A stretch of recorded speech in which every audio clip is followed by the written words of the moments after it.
નમસ્તે દર્શક મિત્રો, આજે આપણે વાત કરવી છે ચૂંટણીની. આસામ અને પશ્ચિમ બંગાળમાં ચૂંટણીનો માહોલ છે. જાત જાતના વચનો આપવામાં આવી રહ્યા છે બધા જ પક્ષો દ્વારા. આવા જ વચનો ગુજરાતમાં આપવામાં આવ્યા હતા. ગુજરાત એટલા માટે યાદ કરીએ છીએ આપણે કે હમણાં જ સ્થાનિક સ્વરાજ્યની સ્થાનિક સરકારોની ચૂંટણી જાહેર કરવામાં આવી છે. એમાં આપણે ગઈકાલે જોયું અમદાવાદ શહેરની. આજે આપણે તાલુકા પંચાયત અને જિલ્લા પંચાયતમાં 2001માં ભારતીય જનતા પાર્ટીએ કયા કયા વચનો આપ્યા હતા, કારણ કે ત્યારથી લઈને આજ સુધી સળંગ ભારતીય જનતા પાર્ટીની સરકાર છે, એટલે એની આપણે આજે ચર્ચા કરીએ. કોંગ્રેસની સરકાર હોત તો આ જ વાત આપણે કરતા હોત. તો એ શું થયું એની આપણે વાત કરવી છે કે 2001 થી લઈને આજ સુધી 25 વર્ષમાં ભારતીય જનતા પાર્ટીએ કેટલા વચનો પૂરા કર્યા છે એ સાંભળી લઈએ. અને સાંભળીએ પહેલા નરેન્દ્ર મોદીને જે એમણે વાત કરી હતી, એ भाजपा जो करती है वो बोलती है करती है. मोदी की गारंटी की चर्चा हो रही है. मोदी की गारंटी कैसे पूरी होती है और कितनी रफ्तार से पूरी होती है. દોસ્તો, 1 મિનિટનો તમારો સમય લેવા માંગુ છું. આપણે આગળ વધીએ કાર્યક્રમમાં એના પહેલા એક અપીલ કરવા માંગુ છું કે ધ ગુજરાત રિપોર્ટ એ સ્વતંત્ર પત્રકારત્વ કરતું સમાચાર માધ્યમ છે. અમે કોઈ પણ રાજકીય પક્ષનો એજન્ડા કે કોઈ વ્યક્તિ કે સંસ્થાનો એજન્ડા લઈને ચાલતા પત્રકારો નથી, અથવા સંસ્થા પણ એ પ્રકારની નથી. અમે પ્રો પીપલ અને રાજ્યના નાગરિકોના પ્રશ્નો માટે એમને વાચા આપવા માટે કામ કરતી સંસ્થા છીએ, અને એના માટે અમારે એક આર્થિક સહયોગની જરૂર છે, જેના માટે અમે જોઈનનું બટન આપણા યુટ્યુબ પ્લેટફોર્મ માટે અમે બનાવેલું છે. આપ સૌને એક વિનંતી છે કે અમારા આ સ્વતંત્ર પત્રકારત્વને આર્થિક સહયોગ આપવા માટે એ જોઈનનું બટન દબાવો અને અમને આર્થિક મદદ આપના તરફથી શક્ય હોય એટલી પહોંચાડવાનો પ્રયાસ કરશો તો અમને આનંદ થશે. Thank you very much. હવે આપણે આગળનો કાર્યક્રમ જે છે એ જોઈએ. भाजपा जो कहती है वो जरूर करती है. दूसरी पार्टियों की तरह भाजपा केवल घोषणा पत्र नहीं जारी करती, हम तो संकल्प पत्र लेकर के आते. તો આપણા માનનીય વડાપ્રધાન, સન્માનનીય વડાપ્રધાન નરેન્દ્ર મોદી જે વાત કરી રહ્યા છે કે અમે સંકલ્પ પત્ર લઈને આવીએ છીએ અને જે કહીએ છીએ એ કરે છે. તો 2001માં નરેન્દ્ર મોદીની સૌથી પહેલી સરકાર બની હતી, ત્યારે જે ચૂંટણી ઢંઢેરો જાહેર કરવામાં આવ્યો હતો, તો એ શું હતો એ આપણે આજે ચર્ચા કરવી છે. ચર્ચા એટલા માટે કરવી છે કે એ સમયના જે વચનો હતા, તો એ વચનો કેટલા પૂરા કર્યા. સળંગ જે આપણે નરેન્દ્ર મોદીને સળંગ સત્તાઓ આપી ગુજરાતે, તો ખરેખર વાસ્તવમાં કેટલા એમને વચનો પૂરા કર્યા છે એ આજે વાત કરવી છે.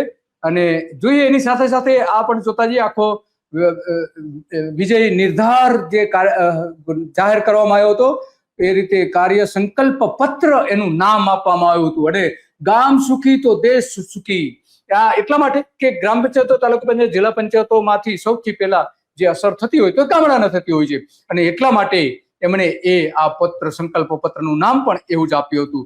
તો એ વચનો જે એવા 55 જેટલા વચનો જે છે, અનેક વચનો આપ્યા હતા, એમાંથી 55 વચનો પૂરા કર્યા નથી.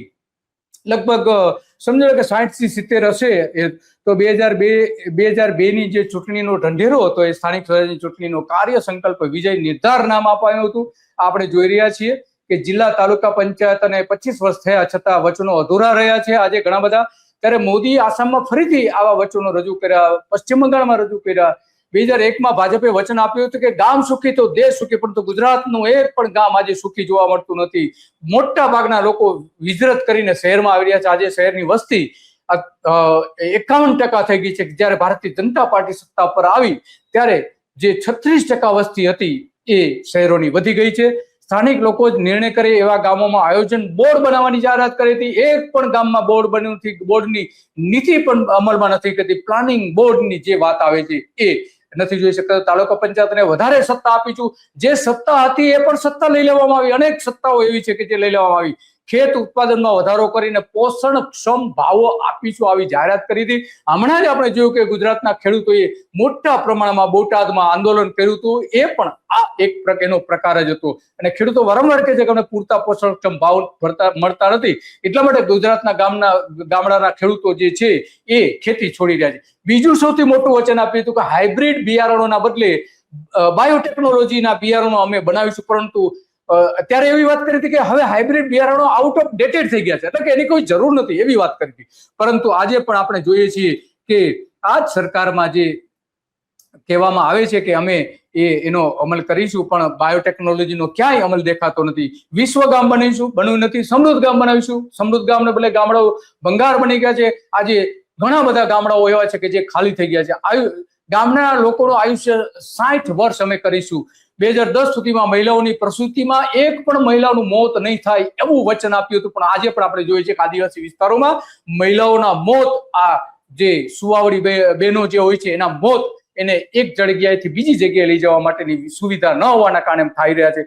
પાક વીમો આપીશું એવી વાત કરી હતી, પરંતુ પાક વીમો પણ આજે આપણે જાણીએ છીએ કે પાક વીમો જ બંધ કરી દીધો. આ નરેન્દ્ર મોદી સરકાર જયારે વડાપ્રધાન થયા ત્યારથી વિજય રૂપાણી મુખ્યપ્રધાન હતા ત્યારે ચૂંટાયેલા સભ્યો માટે કોડ ઓફ કન્ડક્ટ બનાવીશું, પણ આજ સુધી બનાવ્યો નથી. એના કારણે ભ્રષ્ટાચાર વ્યાપક પ્રમાણમાં વધી ગયો છે. પક્ષાંતર અટકાવીશું એવી જાહેરાત કરવામાં આવી હતી. પક્ષાંતરનો કાયદો તો બન્યો નહીં, પણ ભારતીય જનતા પાર્ટીએ વ્યાપક પ્રમાણમાં પક્ષાંતર કરીને કોંગ્રેસમાંથી અને આમ આદમી પાર્ટીમાં સ્થાનિક લેવલના જિલ્લા તાલુકા લેવલના જે નેતાઓ છે એમને લાવ્યા છે. નાગરિક અધિકાર પત્રનો ચુસ્ત અમલ કરીશું, બિલકુલ નહીં. અને લોક પ્રહરી અને લોક સમિતિ બનાવીશું આના માટે, બની નહીં. પડતર જમીનો પર યુવાનોને વૃક્ષોની ખેતી કરાવીશું. આજે એક પણ વૃક્ષ એની આજે ક્યાંય ખેતી થતી એવું દેખાતું નથી. એ જે પડતર જમીનો તે તો મોટા મોટા ઉદ્યોગપતિઓને આપી દેવામાં આવી, જે યુવાનોને આપવાની હતી. પશુપાલન ડેરી વિકાસ કરીશું, એના બદલે પશુપાલનનો વિકાસ કરીશું, ડેરીનો વિકાસ કર્યો છે એવું કહ્યું હતું, પરંતુ ગાયોની સંખ્યા ઘટી ગઈ છે. જે વધવી જોઈએ એ ઘટી ગઈ છે.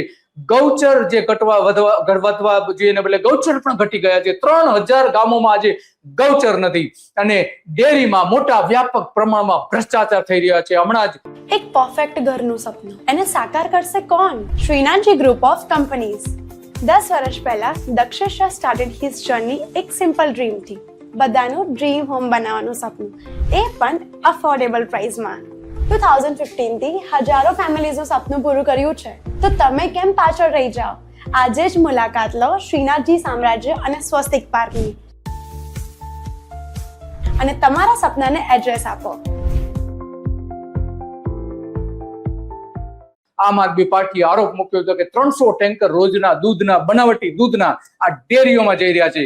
ગામડાઓમાં બેકારી અને અર્ધ બેકારી દૂર કરીશું, થઈ નહીં. ગામ લોકો સાથે ગામડાઓમાં ઉદ્યોગો સ્થાપીશું, એક પણ ગામમાં ઉદ્યોગો થયું નથી. સાક્ષર ગામ બનીશું, અભણ ગામડાઓ બની રહ્યા છે. તે શાળાઓ બંધ કરી દીધી છે. ગામમાં લગ્ન કરવા કોઈ તૈયાર નથી. આજે એવી પરિસ્થિતિ ઊભી થઈ રહી છે. સ્વદેશી ઉદ્યોગો ગામડાઓમાં લાવીશું અને એના કેન્દ્રો પણ બનાવીશું, ક્યાંય બન્યું નથી. અઠવાડિયે સરપંચ દિવસ મનાવીશું એવી વાત કરી હતી, પણ સરપંચ દિવસ તો ઠીક છે, સરપંચોને પરેશાન કરવામાં આવી રહ્યા છે.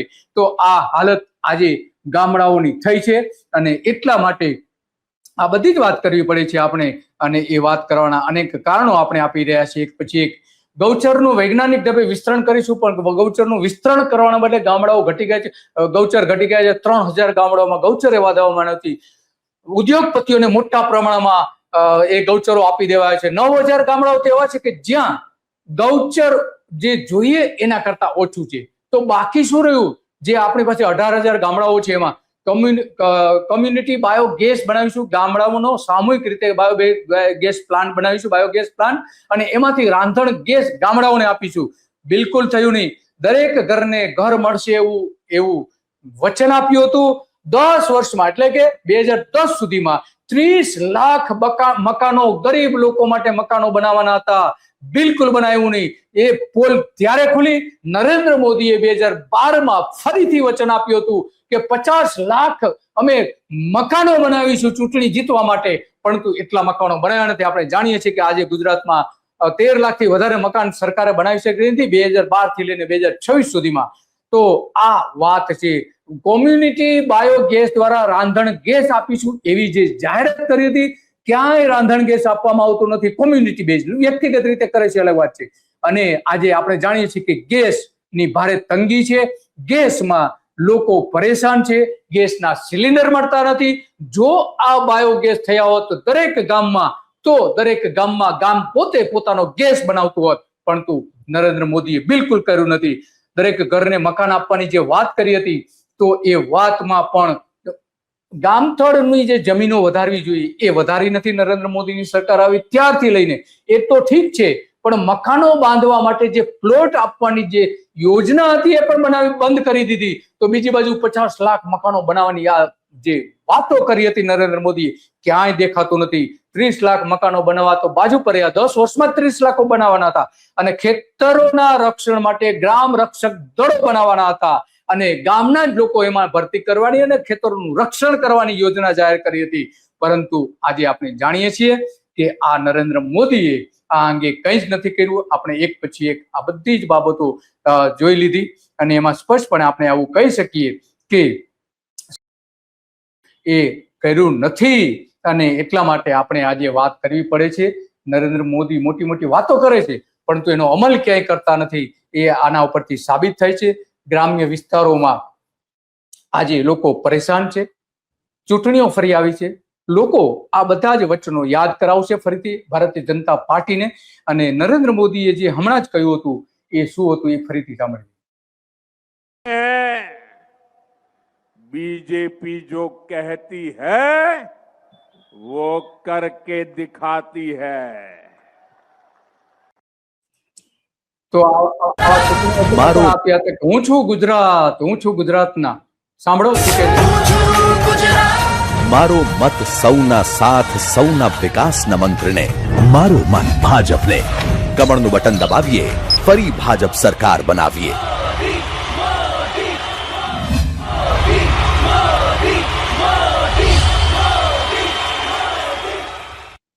તો આ એ આપણા ગુજરાતના જે હીરો બતાવી રહ્યા છે, રાજકીય હીરો, એ આપણે જોઈ શકીએ છીએ. અને આ બધી જ બાબતો અત્યંત ગંભીર છે. ગંભીર એટલા માટે છે કે જે વચનો પાડે છે એ વચનો આપે છે, પણ વચનો પાડતા નથી ભારતીય જનતા પાર્ટી. એ વારંવાર લોકોએ જોયું છે, અનુભવ્યું છે. અને એટલા માટે શશી થરૂર શું કહ્યા છે સાંભળીએ. કાશ્મીર ये सिर्फ चुनावी जुमला है. चुनाव के वक्त सब कुछ बोलते हैं, चुनाव के बाद सब कुछ भूल जाते हैं. यही हमारा अनुभव है 10 साल से भाजपा के साथ. 10 વર્ષથી નરેન્દ્ર મોદીની વાત એ કરી રહ્યા છે કે અમારો આ અનુભવ છે કે ચૂંટણીના વચનો આપે છે પણ તેનો અમલ કરતા નથી. વડાપ્રધાન થયા છતાં પણ આવા જુઠ્ઠાણાઓ ચલાવે છે. ગુજરાતમાં હતા ત્યારે તો જુઠ્ઠાણાઓ ચલાવ્યા જ જોયા આપણે. 55 જુઠ્ઠાણાઓ જે ચૂંટણી ઢંઢેરામાં ભારતીય જનતા પાર્ટીએ મૂક્યા હતા એ. તો આવા તો અનેક એમના જુઠ્ઠાણાઓ છે. આજે એકી સાથે આપણે 55 જુઠ્ઠાણા નરેન્દ્ર મોદીના જોયા. બસ આજે આટલું, અને આવી જ બાબતો ઉપર આપણે ચર્ચા કરતા રહીશું. નમસ્તે.